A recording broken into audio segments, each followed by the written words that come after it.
有时候没有食欲，梅子酸酸甜甜的味道刚好对味儿。而在南投信义乡就盛产梅子，当地的居民王桂香创意发想，他把梅子入菜。王桂香说呢，以前小时候妈妈就会料理梅子餐，她也都学会了。例如姜丝炒大肠，加入了梅子汁，少了腥味，多了梅香，这道菜反而就增添了不一样的风味。而今天在客家庄里面的一个探访，我们感动时刻就带您来品尝的是梅子大餐。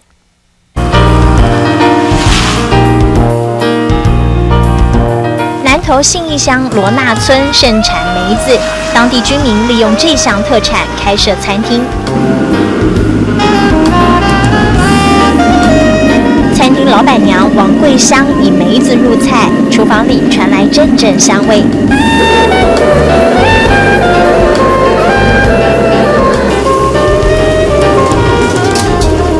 野菜汆烫过，加点冰块冷却，增加爽脆口感。铺上肉松、美乃滋，还有一层脆梅，酸酸甜甜，像是恋爱滋味。这是他创新发明的菜色，广受好评。其实妈妈早期就会把一些梅子做在菜里面，像说有一些产品是我们后来在研发的，就是说它这样做起来它很清爽。炒的话，它有的不喜欢油的话，像这一道菜它就没有油啊，它也不会说有油烟什么的。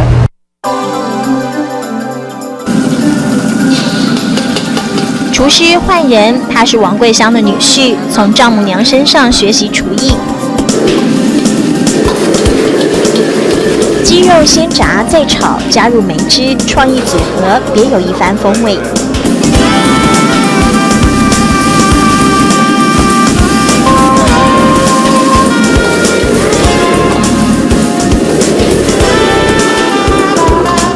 客家人最熟悉的炒大肠，加了些梅子汁，少了腥味，多点梅香。你喺你盘嚟將枝炒太長，以前師傅教落來嘅啊，都安尼炒啊。你喺口妹都係酸啊，鹹嘅啊，你食盤你好菜啊。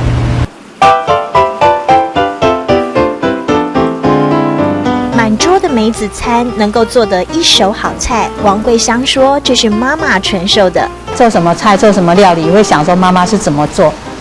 像说她妈妈也会做很多菜，腌制很多的东西我们会想说，妈妈讲的我们有没有全部记起来？